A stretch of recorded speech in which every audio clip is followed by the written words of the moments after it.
What if that's why you're here? What if the only reason you're here is to procreate? Not just genetically, but mimetically.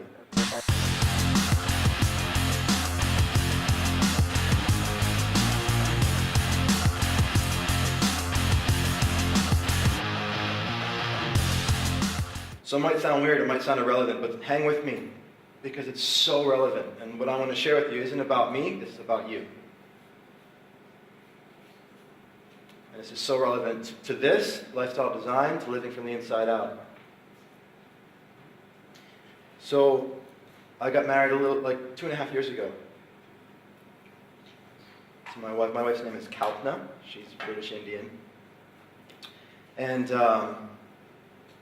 we wanted to build a family. We settled in California about 6 months ago, but we started working on the family building thing over a year ago. The fun part, right? At the beginning, making lots of love. But as anybody who's gone through that journey knows, it's both exciting and also can be kind of sad and challenging. So, you know, you do the thing, you think it's supposed to be easy, and then you go and you do the little pregnancy test, and it didn't work. Okay, well, then we'll keep trying, and you go through that a bunch of times. And after you go through it, like the first time you're like peeing on the stick, don't look, I'm peeing. Well, okay, let me see. Like, it didn't work. And then after a while, it's like you kind of get used to it. Yeah, you're going to take the pregnancy test today. Yeah, great, cool. And then you kind of forget. Yeah, she's doing that, whatever. You're not even thinking about it. At least for the guy, she's doing that. And then one day you're downstairs and you hear from the bathroom. You're like, what the fuck? What? You're like, oh shit. Okay, all right, cool. And then she's pregnant, and then you're pretty sure, but you have to go to the pharmacy and buy like more of them and piss on the stick like 15 times, and then you're like, is it really? Yeah. And then you go to, you wait for the doctor's appointment where you go and you piss in their cup, and then they do their test, and like, okay, well, a doctor did it, it must be true, right? So, and then you come back some weeks later, and they put this thing on you, it's ultrasound, and they show you, and you can see this tiny little thing inside that looks like an alien, and it's like probably that big. And within it, even smaller, they zoom in, you see this little thing going, but faster. You're like, holy shit, is that too fast? Not supposed to be. Like 180 beats a minute. And you're like, whoa, that is intense. And then your imagination just starts to go. It's like, oh my God, I'm going to be a parent? Like, how is this happening? And your imagination starts to go, and you're off in the future, and you're thinking about if it's a boy or a girl, and what it would be like as a parent, and being the three of us now, not just the two of us, and your mind starts to wander, and you start coming up with ideas, you start talking about names, you start, all these things come up, and you start to create this attachment to this thing that's really just this big that you've never even met, but it's going to be.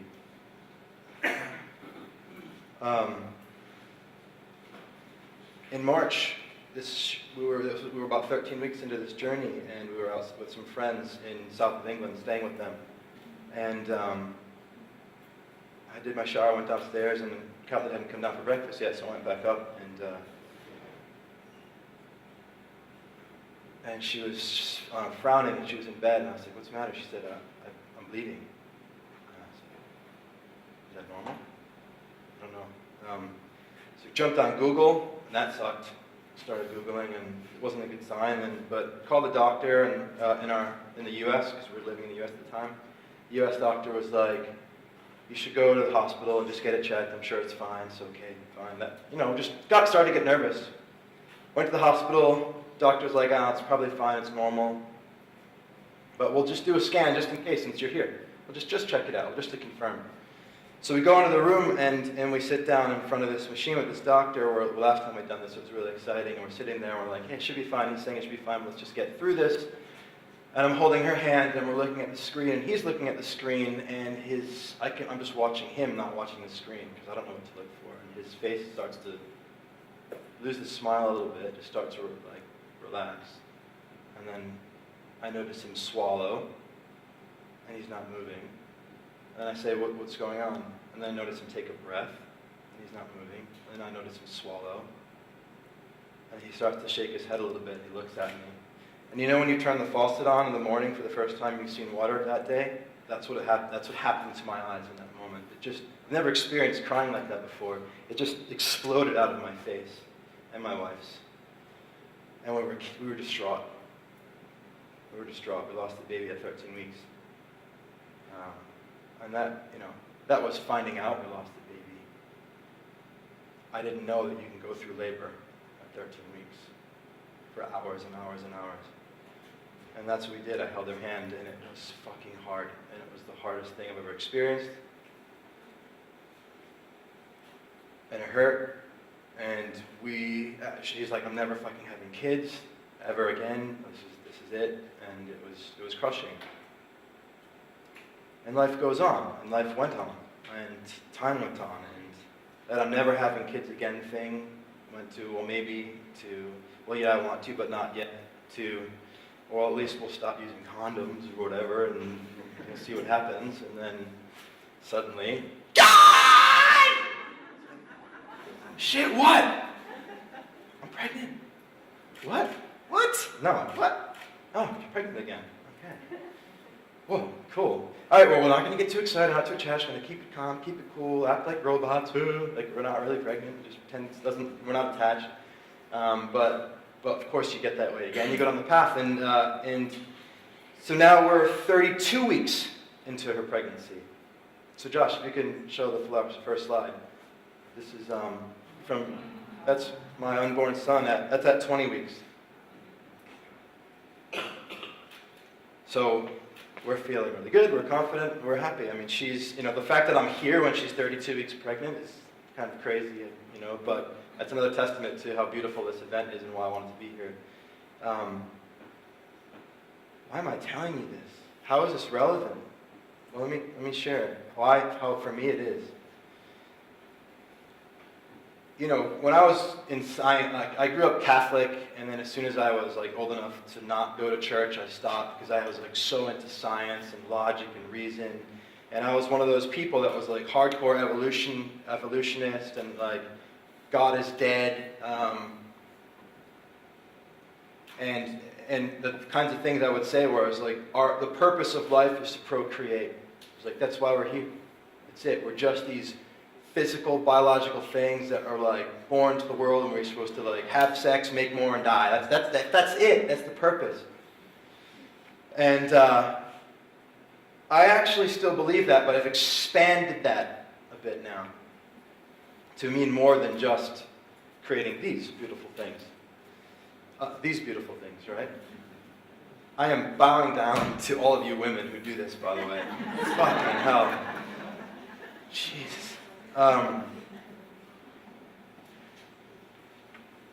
We are creators.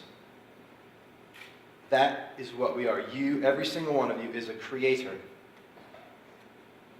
You're here to make these, and you're here to make everything else in the world, too. So, this is genetic procreation, right?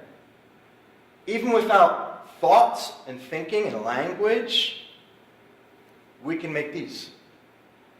And then humanity has evolved to not only be the carrier of genes, but the carrier of memes. What's a meme? A meme, I think it may have been coined by Richard Dawkins. If not, he uses the word. But a meme is it's an idea. An idea, a piece of mimetic material, a thought. We're the procreators of memes. This building that we're in, the banana, how do you say that? Referee? The banana referee? This was an idea. Somebody was like, I want to build a banana referee. Banana. And then, like a Lego building being built. The idea became form. Boom, bang, created, right? It was first a meme. This was first a genes. And then the Ibis Hotel, some of you are staying at. It was a meme then. Ibis Hotel. The 25 Hours Hotel was a meme. Migros, meme supermarket. Built, created, in form in the world. Started in here, came through a human being into form. Josh mentioned some of the things I've done. I had the mimetic material inside of me of making money in the property business, real estate. It was like, and I remember when I was thinking about this earlier, there was a piece of land and there was just grass and dirt and trees. And I went in and I like had the meme, the idea of a house, and like, now there's a house and there's people living in it. There was nothing and now there's a house and there's people living in it. That's this. That's what this is. My web media business. There were charities that had shitty websites or no website. And it was like, I can do that. I know how to make, it's like, websites, internet. That's this. That's what this is. And you all have within you mimetic material, ideas for things that you could be creating and things you could be doing. And they're either going to stay inside you for the rest of your life and never become form, or you're going to let them pass through you and become form in the world. And there's no right or wrong. But what I want to share, and the reason I'm sharing this, there's a couple of other reasons too, but what if that's why you're here? What if the only reason you're here is to procreate? Not just genetically, but mimetically. What if that's why you're here? What if all you really are is not some story about who you think you are, or this person who's good at that, or this, or you're a good speaker, or a good coach, or like some other bullshit? What if it's not about the story at all? What if the only reason you're here is to be a conduit of life unfolding through you? Genes come into you from your parents and out of you into your children. Memes come into you from the world and out of you through your spoken word and through your physical movements and actions every single day. Do you pick up the phone or not? Do you express that meme or not? What if that's it? What if you don't need a story about who you are and you just allow yourself to be that channel through which all life unfolds? The thing is, we get attached though. Like, we create this, we see the beating heartbeat, and then we fall in love with it and we don't want to lose it. But the other reason I shared the first story with you, not the story about this child that we're going to have, but the first one was because we're so afraid of that happening, and I fucking know how scary it is. We're afraid of that moment where the water faucet turns on, right? And how much it hurts. We don't want to go down this path of creation and falling in love with a possibility and then have it not work out. Ah, it's painful. And what if that's life? I mean, there's no other way for us to go back down this path without accepting that we might not make it to 33 weeks. That I talked to a woman recently who made it to 37 weeks, gave birth, and then lost the baby. We might make it to birth and 6 months into the child's life lose the baby. We might, who knows, 1 year, 15 years, 30, you never know, you never know, you never know. Ever, ever, ever, ever. And that's the journey of creation. You fall in love, and you have to be willing to lose it at any moment because you don't have control. You do not have control. A lot of you people, that's not what I meant to say that way. A lot of you people, like, I don't have this problem. A lot of us people come into this world and we come to events like this because we just want to know how I can make sure that this works out so then I can be willing to take the step forward without falling down, right? Let me make sure first. I want to have control. Once I have control, then I'll go. But we don't get to have control. That's not how life works. Not genetically and not mimetically. All you get to do is show up every day expressing your genes and your memes. Hopefully not your genes every day, but expressing your memes every day and allowing life to unfold. What I want to do today is have a conversation with you guys where we can learn to see our fears and to embrace them as part of the journey. Be like, you know what? I don't have control, and I'm going to do it anyway. I'm going to wake up every day, I'm going to make love with the world, and I'm going to wait for that voice upstairs from the bathroom to scream, "Yeah!" And then I'm going to get excited, but then I'm going to keep waiting and not ever. I'm always waiting to see what happens, in a way. Not waiting in a sense where I'm not taking action, but waiting in a sense of mystery and magic. Because here's the thing, like this You can either wait for it in a way it's like, oh, I'm not going to enjoy it, I'm going to hold on really hard because I want to make sure that it works out. Or you can wait with that anticipation of surprise. Am I waiting for the bad or am I waiting for the good? Like, oh, I wonder what's going to happen. Right? Like when you have a present under the Christmas tree or however, or your birthday present or something, you're not like, oh, geez, oh, I don't know. You're like, no, it's like uncertainty is the good part of it. It's like, that's exciting. I can't wait to see what's in it. I wonder. You remember what it's like to be a kid and just to wonder and to enjoy the uncertainty instead of to dread it and hate it? What if we can make it like that? Make love every day. Procreate. And just let life unfold. So let's keep making love and let's just see what happens. Thank you, guys. So if you like this video, make sure you subscribe to my channel, click the button, and also share with your friends, share the love, your Facebook it, Google Plus it, LinkedIn it, whatever you do, get it out there. And of course, if you really want to engage in this idea, down below in the comments, the discussion, the dialogue is where the best insights come.